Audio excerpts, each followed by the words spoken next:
Hi guys, and welcome back to my channel. Today we will be going through all the books I read in June.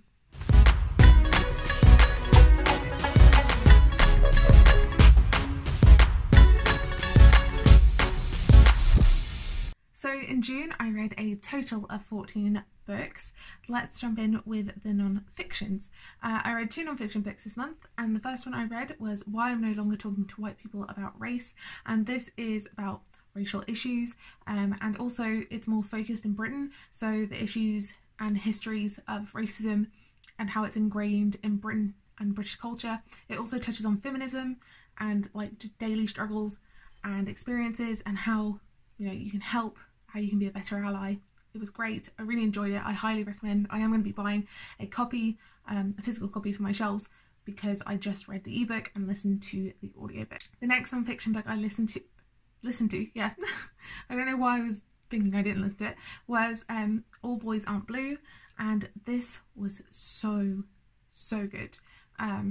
It made me realise the type of mother I want to be eventually, the type of family I want to have for my children, and the fact that, you know, how young men, because this is written by a young man, how you deal with certain things in your life, your sexuality, whether you're more feminine, whether you're more masculine, and it just talks about his life story, some of the trauma he's been through, and how his family just stood by and like really supported him, and it was so good. Again, another one I'm going to buy on physical form.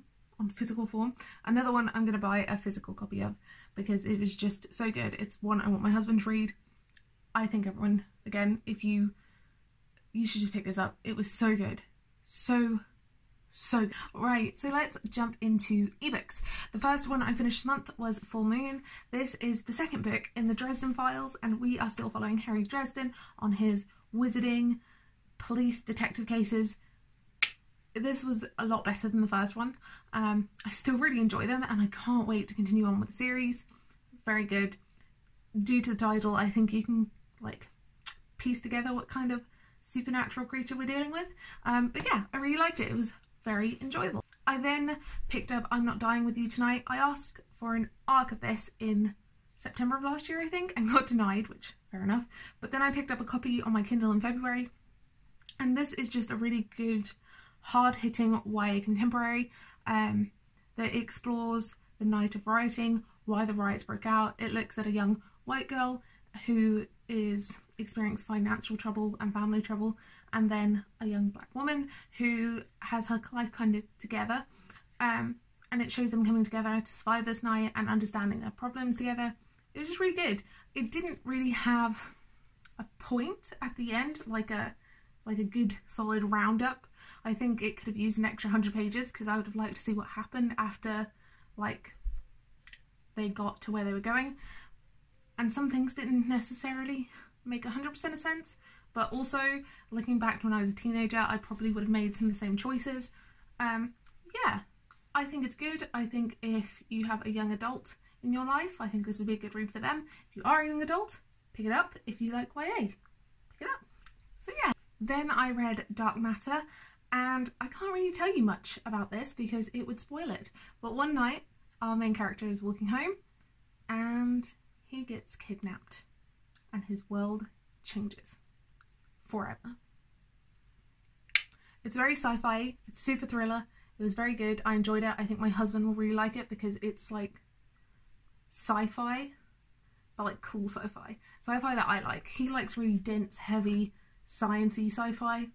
This is more type of my speed, but yeah, I think if you're into sci-fi, if you're into thrillers, definitely give this a go. I'm late on the bandwagon, I know, but it was very good. Then I finally picked up The Young Honeymooners. This was hilarious. This was one of my favourite books I've read this month. This was so funny, like laugh out loud funny. I was cackling away to myself, and I read it in one sitting. It was just so good. And this is about, why can't I remember anyone's names today? It's bad. It's bad brain day. But they go off on their siblings' honeymoon because their siblings get really sick, they get food poisoning at their wedding, and they're the only people who don't need the food. And they go off on this honeymoon. It's enemies to lovers. It's absolutely hilarious. I really enjoyed it. And it was very satisfying. Had a super satisfying ending. I liked it. It was good. read it. The next book I read I have been anticipating for forever. It's been on my want to read list for over a year now, and that is No Exit. And it was just okay. It was, again, one I read in one sitting. It was super quick, super fast paced, super like adrenaline, get your heart pumping kind of book. It was very like Bruce Willis style film, one man against them all, that kind of thing. But other than that, well, one girl against them all. But other than that, I liked it.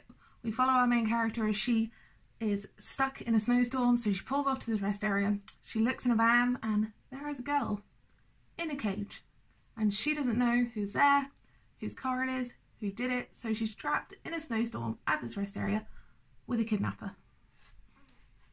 Chaos ensues. I also picked up The Family Upstairs this month. This was really interesting. It's definitely not super thrillery, it's more mystery, but I enjoyed it. It was very good. I like the family aspect to it, and in this we follow Libby, who I liked it more than I thought, because Libby is like stuck in here and everyone else's names aren't.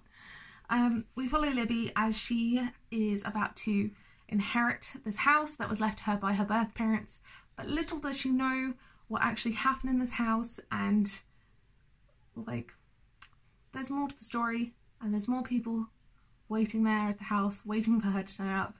It was interesting, it was very good, I did enjoy it, but it's not super like thrilling, more mystery, still good. And the last ebook I read this month was Springmans Book Club.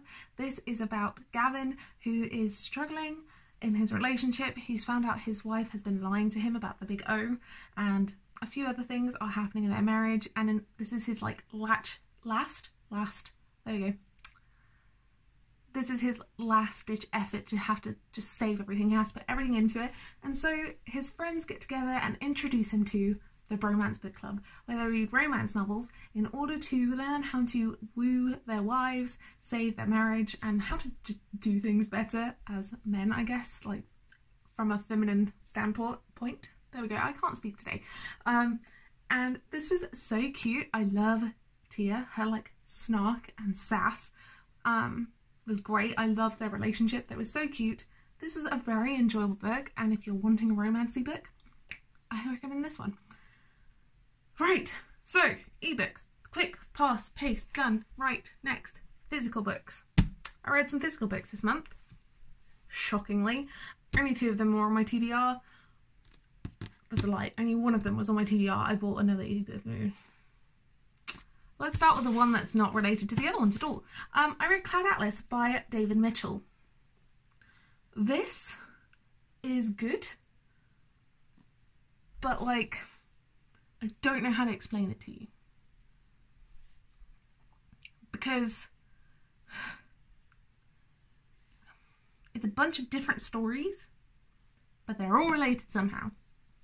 There's a lot of connectivity and foreshadowing and topics, and they're all woven together. It's very smart. It's very smart. It's very good. I love the film. I love this. It was very well written, but it's so confusing. I definitely have favourite bits of this story. Maybe I should read back. That might help you. So 6 interlocking lives, one amazing adventure. In a narrative that circles the globe and reaches from the 19th century to a post-apocalyptic future, David Mitchell erases the boundaries of time, genre and language to offer an enthralling vision of humanity's willpower and where it will lead us. It knits together science fiction, political thriller and historical with musical virtuosity and linguistic exuberance. That's the best way. It's so good. It is like, I don't know. Right, so maybe if I explain the setup of the book, it'll help explain why I'm so confused at how to like just wrap this up quickly and easily. So you have the 1st, 2nd, 3rd, 4th, 5th beginning of the story, each story. Then you have the 6th story, which is its own story. And then you have the 5th, 4th, 3rd, 2nd and 1st endings. It's very confusing. It is good. I really enjoy it. It lives in a special place in my heart and on my shelves. It's just wild. That's how I'm gonna sum this up. Wild. Then I read The Hunger Games. I have not read these in a couple of years. few years. 3 years at least. So I reread The Hunger Games, Catching Fire and Mockingjay, all in order to read Ballad of Songbirds and Snakes.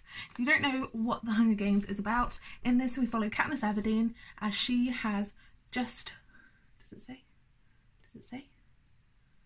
Yeah. As she volunteers for her sister's tribute during the 74th Hunger Games, and basically they live in a place called Panam, which used to be in North America, and the capital rules everything, and every year they have a reaping of children to compete in a fight to the death. It's very good. I highly recommend if you haven't read the series. I really like it. I think everyone should read it. It's good. And of course these are like 5-star reads for me.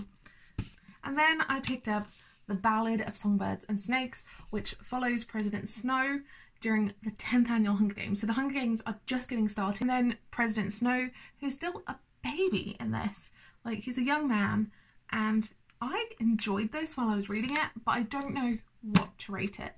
I think I'm going to give it 3.5. I'm still like super struggling to rate how I feel about this, because I really enjoyed the story. I liked learning more about the world. I liked learning where some of the Hunger Games traditions that they have in the future books, these ones, came from. I don't know. I'm struggling. I really did enjoy it though. If you're a Hunger Games fan, I would say read it. It doesn't do anything to make you think differently about the characters from this. You still feel the exact same way, but it just goes into a little bit more depth and lore. You get like the lore from 12 and you learn things about 12 and how they relate to this and why President Snow doesn't like Katniss. You also learn that. I'm just struggling. I'm struggling. That's okay. We all struggle sometimes. I don't know how to like rate that. Right, so that's the end of the books I've read this month. I know I've started to do like a quick fire wrap up. I'm finding as I'm reading more, it's hard to do a video like this in a timely fashion. I am going to start like writing up my reviews again on books that really like punch me, and also do some vlogs because I like vlogging. Yeah, anyway, that's it for this video. I hope you liked it. I hope you're all staying happy, safe and healthy. What was your favourite read of the month? Pop that down below and I will see you soon with another video. Bye guys!